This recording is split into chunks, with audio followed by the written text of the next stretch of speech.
Aurora, thank you for hopping back on. I appreciate you taking the time to jump back on a little bit Yeah, later. hi, thank you. We're just getting started, so if you'd like to introduce yourself. Okay. Hello, everybody. Let's see. My name is Aurora Mamea. I'm an enrolled member of the Blackfeet tribe, and I work with Native American Health Center in San Francisco for 25 years. And right now I'm overseeing project director for SAMSHA Red Vision PFS grant. Happy to be here. Thank you. Very good.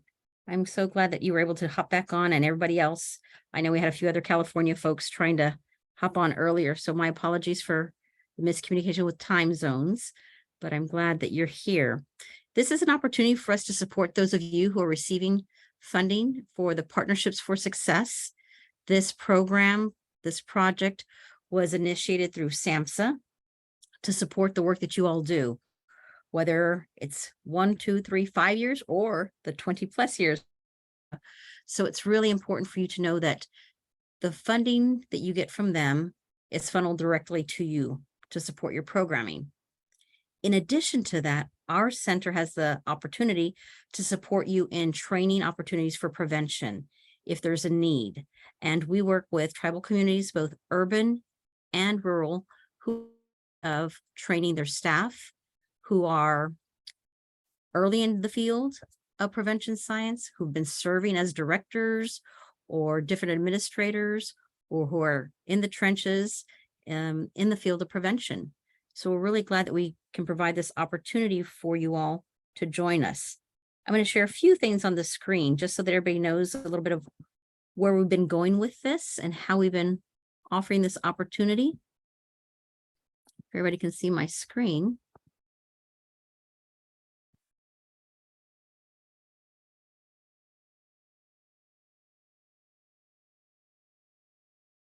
Hopefully you can see the title, but it's a conversation. It's not a training. It's not us telling you how to run your programs. It's really an opportunity for us to sit here together for about an hour and just talk about what is working really well with your community, what you are struggling with perhaps, and how we can help. These are the 4 staff members from our national center that are online with you today. So you're welcome to email any one of us. I'll give some contact information at the very end of today's session so that you can reach out to any of us if you're in need of something very specific, because we all have different roles and responsibilities within our center. But just like you all, we are supported by a grant from the Substance Abuse and Mental Health Services Administration.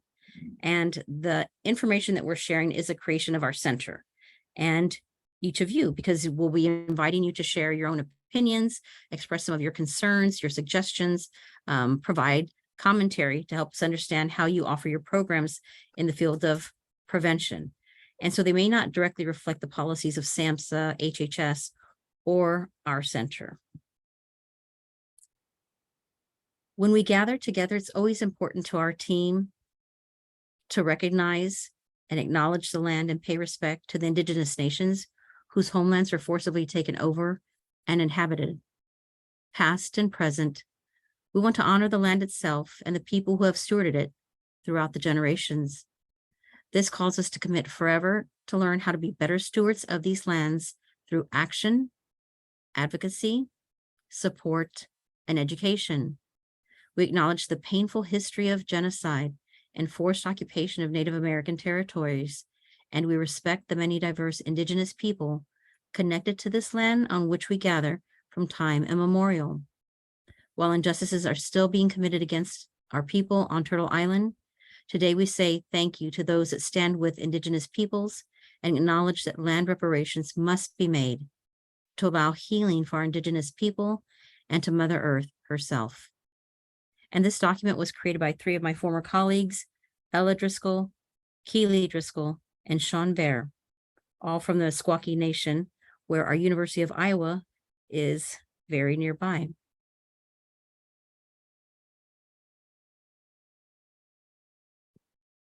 And so with that, we begin our time together to reflect on where we're located, because we're all coming from different communities. Some of you mentioned that you're in the southern US area, maybe New Mexico or Arizona on Navajo Nation, Denebekea. I know Aurora, you're coming in from the California area. So Ashley and Angeline, you're somewhere in the mix, I hope, in another state or another community, but please feel free to post that in the chat for us to let us know which tribal communities you're serving, what region you're serving in. If you look at this map, this shows all the different prevention centers across the country. And we're located in the very center in the yellow area. The National American Indian Alaska Native Prevention Center is located and housed on the grounds of the University of Iowa. And we are gathered virtually today, so it allows me the opportunity to gather from my homeland in South Texas, Yanawana. I'm Tapilam Covitecan Nation. Dr. Gray is calling in from her homeland area, Choctaw Cherokee descendant. And so Dr. Liliskov is in the US up north. Remind me of what state you're in? South Dakota of the Luo tribe from Kenya. Yes, thank you. And Dr. Skinstad is our director, actually housed there at the University of Iowa, but comes from us with community back in Norway and has been serving across the prairie lands, as we used to be called, and now the National American Indian Alaska Native Center. We want to provide you with an opportunity to share some information. I see Aurora's hand is up, but after today's event, you'll get a few bits of information. Any requests that you make during today's meeting for products or resources, we will happily send your way, and I'll share some of that information with you on our screen from our center. And then we'll also invite you to respond to a GIPRA, a survey, to let us know how we can serve you and your community better. Aurora, go ahead. What cohort does California fall under? I'll go back to that map. And California is in Region 9, Pacific Southwest. Oh, wow. I had no idea. And we're partnering with them for an event that they're going to have in September. I want to say September 14th. It's a series of sessions for health inequities with tribal communities in the field of prevention. Okay. And I'll send you more information about that. But yes, there are 4 states located in that region. It includes Hawaii and Arizona, Nevada, and the Pacific Islands. So you have a good group there serving you. And there's actually a Navajo woman whose name escapes me right now that I'm on the line with you, but she serves in that field also, in that region. And I'd be happy to connect you with her. She's very actively engaged with surgeon. And there are a lot of other great folks in that area that can help. And I just want to ask you all to find where you are practicing from and realize that every single state and territory and tribal community and urban Indian community have a prevention technology transfer center that they can connect with in their region, in addition to us, of course. Can I ask another question? Please. I know in California, I believe there's like another couple different organizations, Native organizations that also receive the PFS funding. Mm-hmm. I was just wondering, like, do you know how many there are and who they are exactly?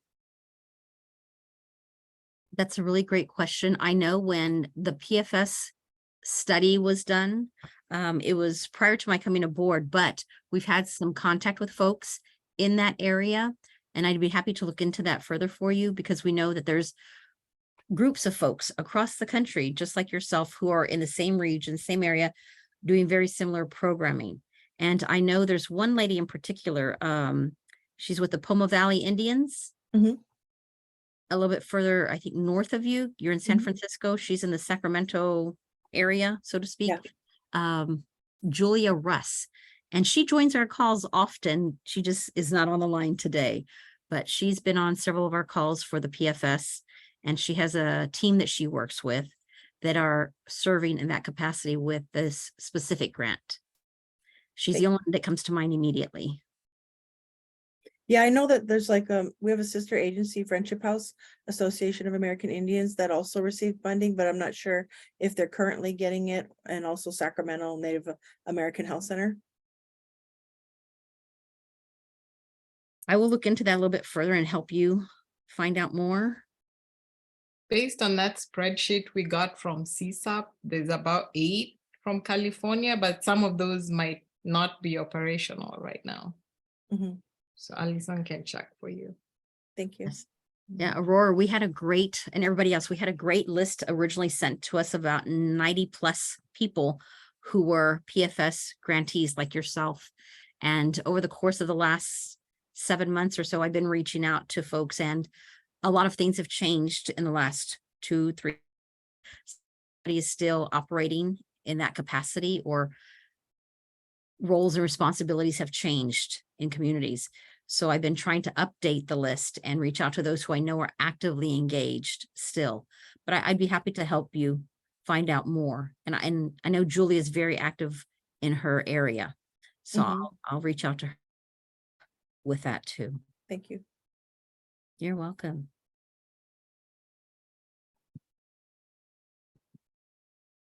So what we've been doing the last few months is hosting a platform for grantees like yourselves to share about your services, as well as provide collaboration, the work that you're all doing. So we may not be able to be immediately in your area and understand what your needs are in your part of the country, but you may find someone else who's closer by, like you're asking, Aurora, good question. Who else is in our area to collaborate with, to network with? And so we try to provide this opportunity for you all to discuss this with one another, share ideas, and network. To date, we've had 6 opportunities to gather on a monthly basis. We've been trying to make sure we provide this 1-hour conversation for you to come and share a little bit about your community with us and our team. And so the 3 questions, I believe there's only 3, to start our conversation, is to really learn about what's going really well in your community. If you have some current success stories of projects, programs, or products that you've created that have been very successful in your community, we'd like to hear about them. We'd like to invite you to share about what is working well in your community. And I'll put this in the chat. Do you want us to just talk Yes. about it? Okay. Yes, Are please. you ready now? Yes, you're welcome to start. Yeah, I'm pretty excited. I feel pretty good about like a lot of the work that we do here. Just thinking of some off the top of my head. So I'm thinking, like, I was a part of the Native Wellness, the Native Youth Wellness Initiative, NAIAN, grant couple of years back, and we went to Garrett Lee Smith grant. We went to Washington before the pandemic, and we met with other cohorts, and a lot of people were really interested in the work that we're doing out here, cultural prevention work. And so some of the things we've done like an annual round dance. We've done a water walk. We're under the guidance of Doctor of Traditional Medicine, Mona Stonefish, who came from Canada. We were able to bring down a traditional consultant. This was like about probably 10 years ago, maybe 12 years ago, starting about 12, 15 years ago. And so we did 8 water walks on the beach. She's given us instructions on how to do the water walk prayers, and the ceremony and the gathering. And she hasn't been able to come back since the pandemic. We have traditional consultants that come in, kind of like Mona, as well as somebody from up north, Blackfeet country, somebody from Navajo country, and California Native throughout the years, where they come in and they'll do like one-on-one individual sessions, traditional consultant sessions with our community members, and then we'll do the afternoon will be like a community circle. More recently, I've started about 2017. I started a women's singing group, song group, and it's called Red Lightning Woman Power. And it started off, I think, kind of like how we would go get together and sing songs at the water walks on the beach. And then we did a red ribbon skirt workshop, and then we all wanted to learn the same song so that we're all stronger together when we sing. And so we've been meeting virtually throughout the pandemic and now back in person. And so going on, a few years, and we just come together. We still meet virtual and in person. And so we come together. It's a support group for women and traditional cultural singing, as well as starting up a young women's song group as well, which was virtual. We did a 6-week series last summer, and we're going to do another one this summer. And I have another local woman here who also co-facilitates, bring her in as a traditional consultant as well to help lead the group. We were able to, all those that participated in the young women's group, we were able to give them like a little package, a care package of a red ribbon skirt, a hoodie, a shaker, and a scarf, a flower scarf. And then we asked them to, if they would like to, they could submit a video of themselves singing and a photo release as well. And it wasn't a part of like our deliverable or anything, but we were just so excited about it, right? So it was kind of, it falls in a way, it kind of falls under like, we're using it under the, I guess, the grant deliverable of media outreach, right? Of 500 people. And yeah, so only one person, 3 sisters, little sisters, submitted their video out of about 16 participants, and we're still reaching out to the others to ask them to also submit. But just that one video, put on social media, those things reach like thousands of people, right? So you just hit your mark right away, right? It's pretty awesome. I love it. I'm excited about it. More recently too, I love collaborating with partners, other local Native tribal partners. In the past, we've done Boys with Braids with Native Dads Network. We did 2 years of that, one right before the pandemic, one right after the pandemic, and then more recently, we just switched it over to a Healing Women's Conference, ages 12 to 100. So we had a really good turnout of women coming together, Native women. It was awesome. It was a powerful gathering, the beginning of April. And yeah, there's so much more we've done in the past too, as far as like, powwow dance class, regalia making, yeah, just different. Sweat lodge more recently. That's more like, it's not what I'm doing, but I'm helping out with it, kind of partnering in. It's an internal partnership with other SAMSHA grants. And I think that's all I can think about for now, but yeah, thank you. Thank you for sharing. Y'all sound very busy, Aurora. Yeah, And I really like the idea of the water walks. I know that's something that's really important where I reside some parts of the year, sometimes of the year, up in Minnesota.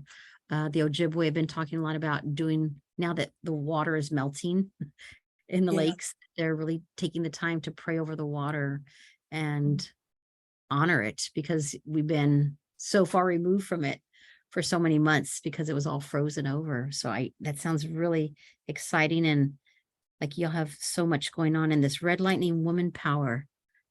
It sounds so powerful. If you have the link to share with us from those 3 sisters or anybody else, that is something I'd love to see. Yeah, I'll see if I More can pull about. it up. Thank you. Any others have success stories that you'd like to share? It could be a project. It could be something y'all created, a product that has been successful or shared among your community.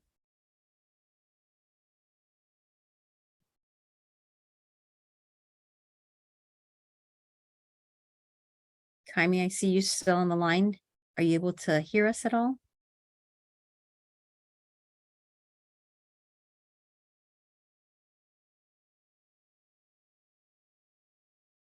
I see that you're unmuted. We just aren't able to hear, and that's okay. If you can hear us, you can give a little reaction in your box. but we saw where you're coming from. You work alongside Ashley, it sounds like, in Navajo Nation. So it's really important that our partners support one another. Who else has a success story that they'd like to share?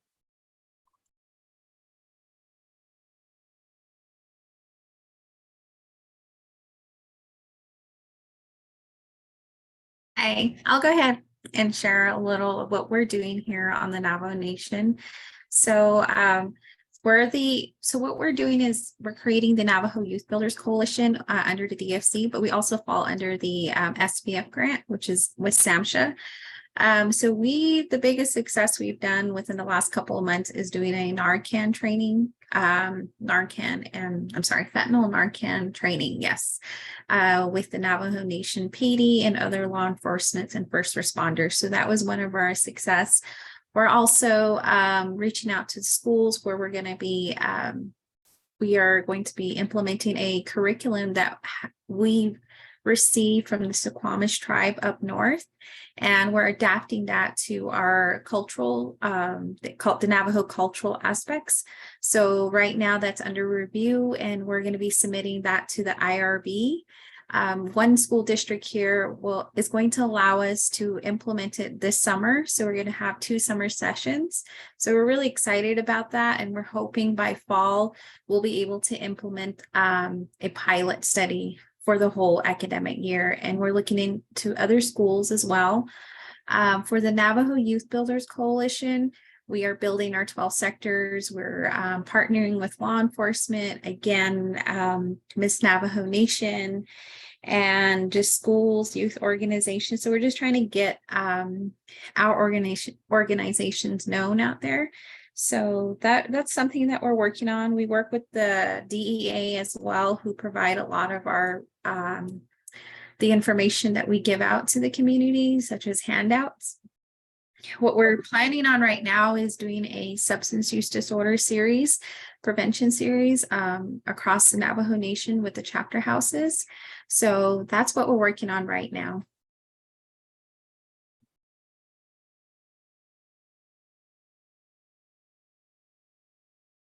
Let me unmute myself. Thank you.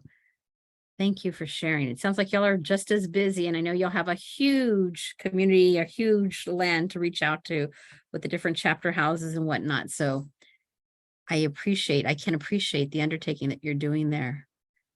Where exactly is your office based? In Fort Defiance? Yes, so we are located in Fort Defiance area. We cover the Fort Defiance agency, so that's 27 chapters.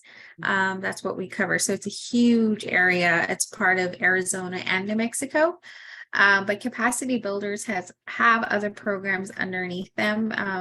Our main office locations in Farmington, New Mexico. And we also have another program, our sister, I guess we could call it our sister program, and she covers the San Juan area. Her grant is the R-Corp grant.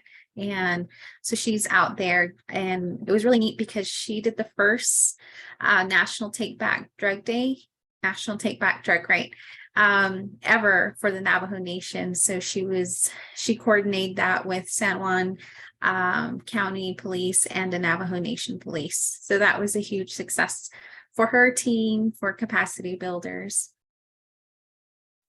Very nice. That is good.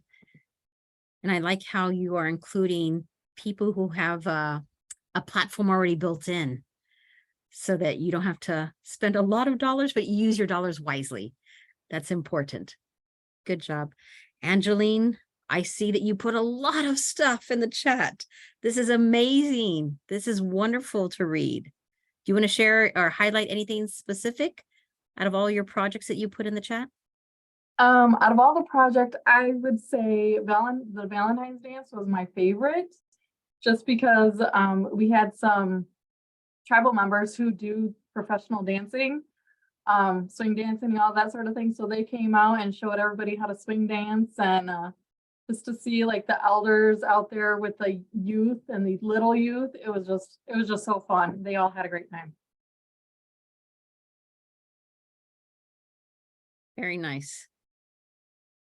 So there's a lot going on, it seems like, across Navajo Nation and where Angeline's at and Aurora. Kaimi, I know you're tied in with the Youth Center for the Navajo Builders Coalition. Samantha, is there anything that you'd like to share that's been a success with your community?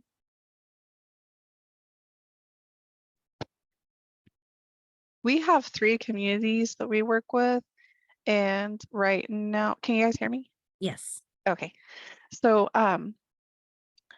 our school is ending, and we have been having field days with the school. So we partner with other programs like the Johnson O'Malley program, so that we can have some cultural participation or presentations, and then our program does underage drinking prevention stuff. So we use that as an opportunity to give information to the parents that attend, and community members, or like grandparents and things like that. And so we just had one of those, and we're going to be having another one in just a few more days.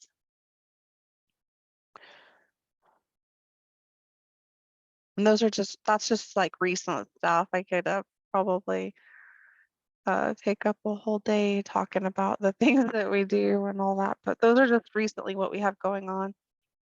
Thank you. We always in this field for us to continue to support our families and our communities. So I want to commend each of you for the work that you're doing. It can be very challenging at times, especially when you're working on a reservation because of the limited resources sometimes we may have in these communities. So I want to say thank you for the work that you're doing, and know that it doesn't go unnoticed. You're making a difference in the lives of the children and their families and the community. Excuse me. Yes. Hey, I was wondering, it would be kind of awesome. I don't know how many times we plan on meeting, but it would be kind of awesome to be able to go down like the list of deliverables, because don't we all kind of pretty much share the same deliverables? Like, because one of them we're doing as far as like the suicide prevention screeners is Sacred Bundle that we picked up from Michigan. There's like a Native Health Center up there in Michigan, and when we were under the Garrett Lee Smith grant, we first discovered them. And so now in this Red Vision grant, we're using the Sacred Bundle toolkit to implement those suicide prevention screeners. What a great idea. I know that Dr. Gray has done some similar, created some sacred bundles. I don't know if you want to share anything about that, but how you initiated that, Dr. Gray, and your purpose for putting them together, and how we even gave one away at the Tribal Public Health Conference. Thank you, Allison. What I put together were some, what I called is travel smudge kits that have, you know, a small conch shell, a sage bundle, a cedar bundle, some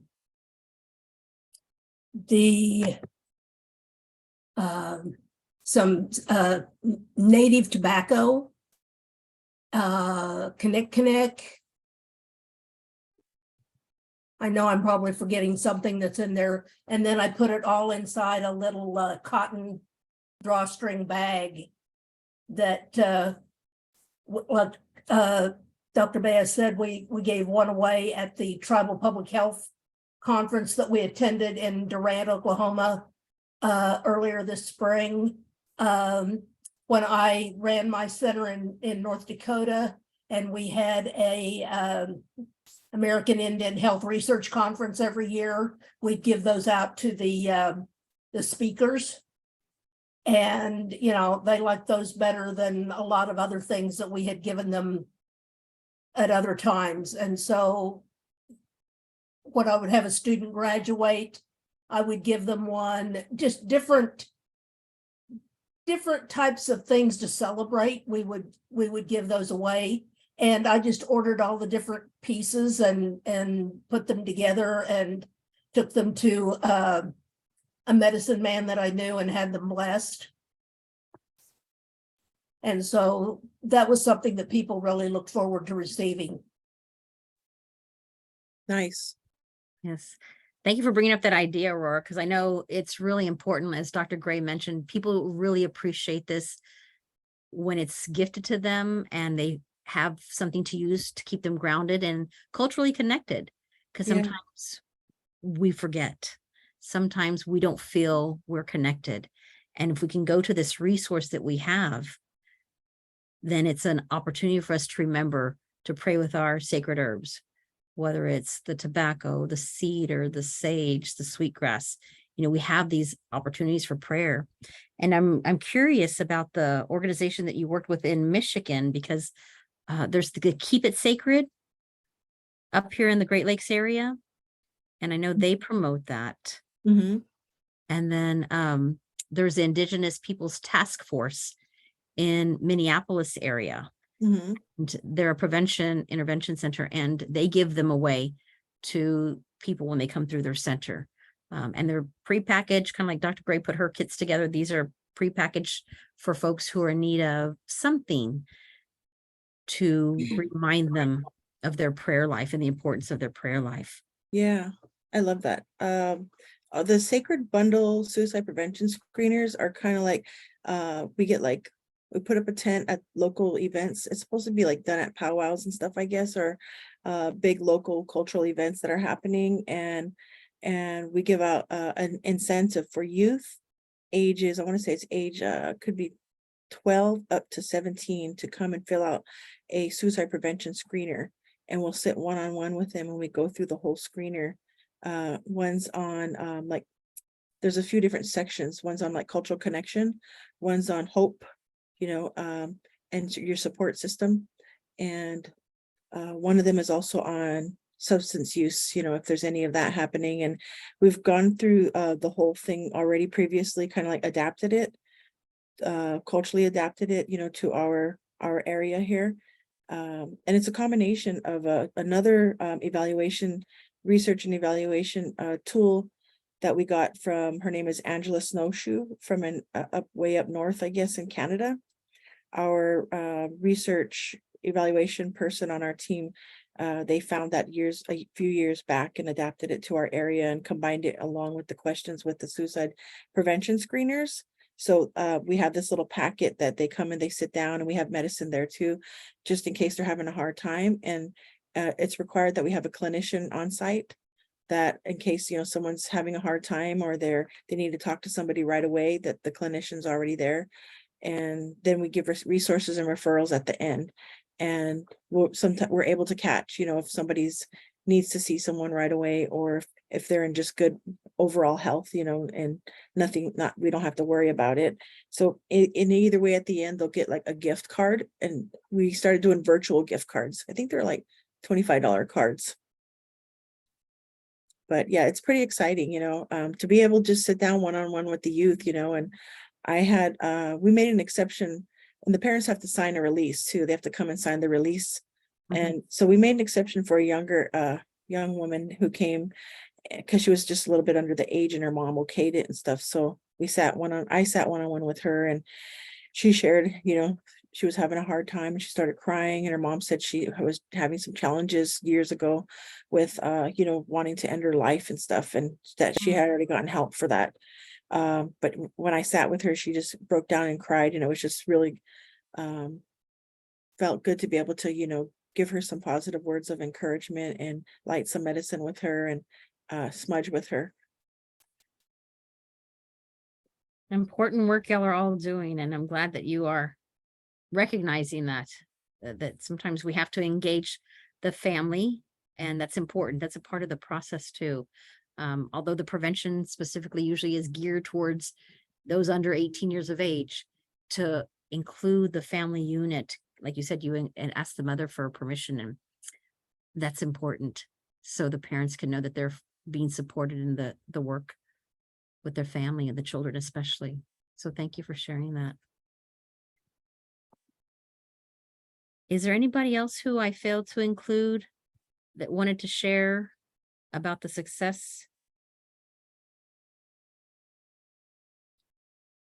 one of the other questions we put in the chat was to share a community engagement strategy, but it sounds like with all the work y'all are doing, you've included that in your sharing. But if there's something specific, some of you put talking circles, that's really important also to have those opportunities. Angeline, you're working with 7 or 8 schools. It sounds like a group of schools, and you kind of have a routine of what's going on. So up where you're working in Traverse, right? Traverse, Okay. Traverse Bay. In the Michigan area? Yeah, I'm in Petoskey. Okay, thank you. Are there any other strategies, community engagement strategies that y'all would like to share with your team? If you haven't already shared something that has been a tried and true way of reaching out to your community, and you did it last year and you did it 2 years ago, and you're still working. Is there something that, and you know, you have to time. Kaimi, you want to give it another shot?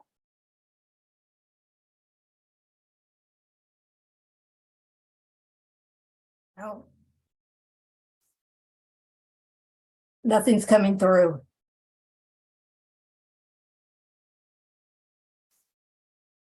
That's okay. We'll get you to share at the next one coming up. In just about 4 weeks down the road, we'll have another opportunity to come together and share our success stories, share strategies, and talk about some things that might need some help, guidance. Aurora spoke about maybe processing with one another about sharing our deliverables. And that's always good to talk about what are some of our needs. So if there are other folks who have other ideas for exchanging, as a part of the conversation, exchanging what's working or what you might be struggling with, we can always put that into the agenda for people to share. Aurora, you had your hand up? So we have like a youth department across the bay from us, and I work in San Francisco, and then we have one in Oakland. And so in Oakland, they used to have somebody there, but he moved on to the accounting department. But when he was there, he was so tech savvy. He was able to set up MailChimp. Oh, yeah. MailChimp, and it's so wonderful because you could put your flyer on there and it looks beautiful and colorful, and you get like these weekly emails. Like I get one from the local Intertribal Friendship House with their powwow dance class potlucks every week, and so they send it to a large reach of people, and it seems to work really well, and it's beautiful colorful flyers and information. And he was really good at like putting using JotForm registration to get the registration link, and they can upload all the forms in there that are needed for summer camp and have the parents sign it right on their phone. I'm not tech savvy. I don't know how to do that. But basically, other than that, as far as like community engagement and outreach, you know, if you're able to get out and go to local events, of course, and meet face to face, it's always the best, right?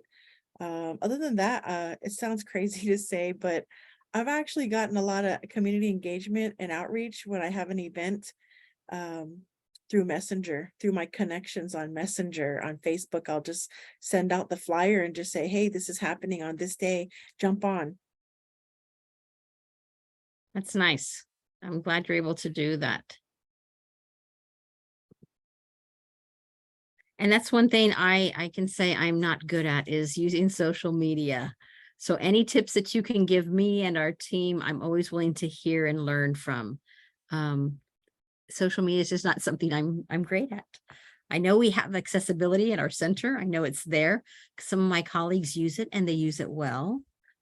But for me, I've struggled a little bit. So I'm always open to tips for that. So thank you. Yeah, I think that more training around that too. I even say that within our own team, you know, training around how to use JotForm registration, right? To create links. I know some people use Google Docs, but what I like about JotForm is because and maybe there's other things that can do that too, that where you're able to upload all the permission slips and, you know, gather all the information in one place right there. That would be a good training, you know, for people. There's also tracking. How do you track the work that you're doing, right? We are using, it's called Smart Sheets. And I hated it when it first came, and I was resistant to it for many, many years. And I'm finally a working on it a little bit, but yeah, thank God the rest of our people we work with in our team too, everyone's on there. And so every time we do an event, we go into Smart Sheets and we log in the date it happened, what it was. We have to put a narrative in there of what happened, a summary, and an attachment of the sign-in sheet if we're able to.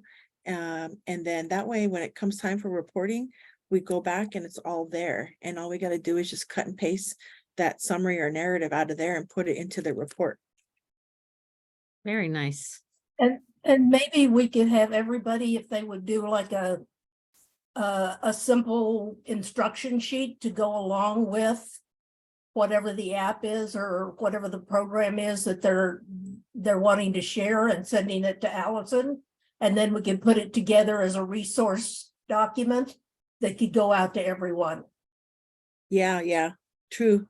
That sounds good. That would be like a toolkit, would be great for Right. people, on how we can, I mean, like personally, I didn't know in the beginning how important tracking is, because you get so busy and you start working, and then pretty soon it's grant reporting time and you're looking back and you're like, uh-oh, what did I do? And you're combing through your calendar, it's trying to figure out and remember everything and cramming. And so, yeah, I think now I realize how important it is to do tracking too and document all that stuff. They were Yeah, doing- those things that can make your reporting and the rest of your job easier. It's, what is it? It's work smarter, not harder. yeah. Yes. So those of you who've joined us today know that you'll get a follow-up in addition to our GIPRA, like helping us understand what we can do better to support you and provide opportunities like this.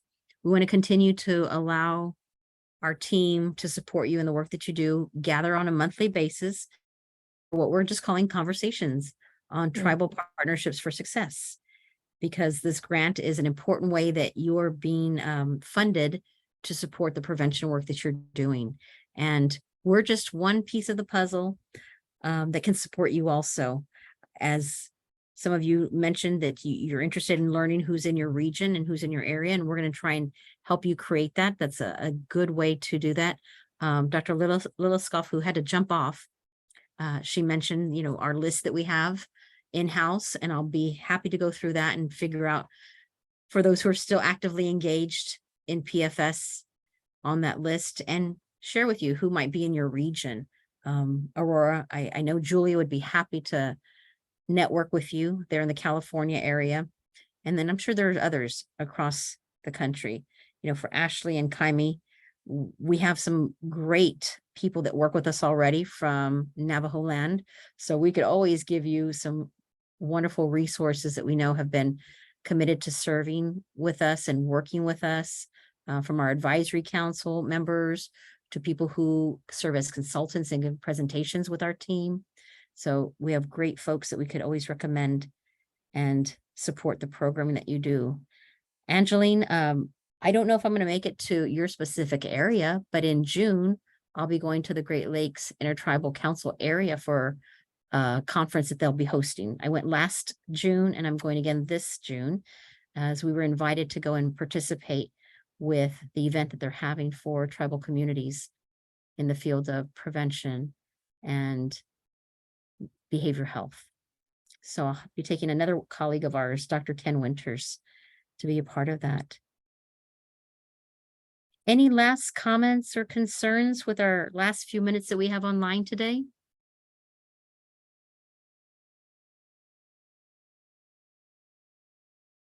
I have a comment, and I have to say that I really enjoy listening to your creativity and your initiatives and how you have created programming that is so culturally informed, then also informative, that you get people to join you and enjoy it. This is so important, and we always, as Dr. Gray have said many times, want to feature all this very good creative activity, because I think for other tribal communities to hear what you're doing in your efforts to prevent substance use disorders and other behavioral health disorders are so important. And Tribal members look up to each other when they know that something was possible to do in California. So maybe I can do it in Upper Michigan, or I can do it in Northern Minnesota. So thank you so much for sharing. And I am very proud of what you have accomplished.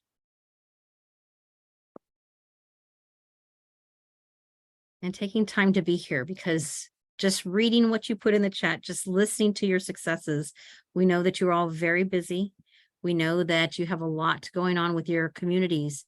And so the last slide that I want to put here on the screen for you is just our contact information and how you can register for the next event on June 20th. And our sessions, Aurora, usually are at 12 noon Central Time. So is that like the same time as right now? No, it is actually 3 hours earlier.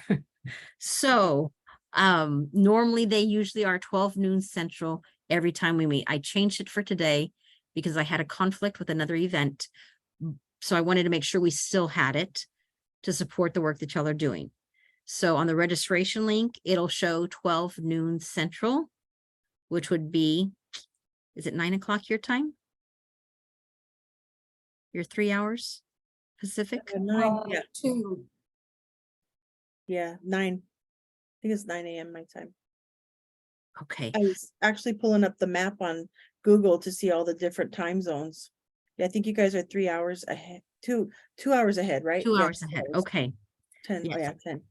I need to think of Alaska too. You know, we want to make sure that we include everybody and we're not waking people up at 7 or 6 a.m. to be a part of our sessions. Bye.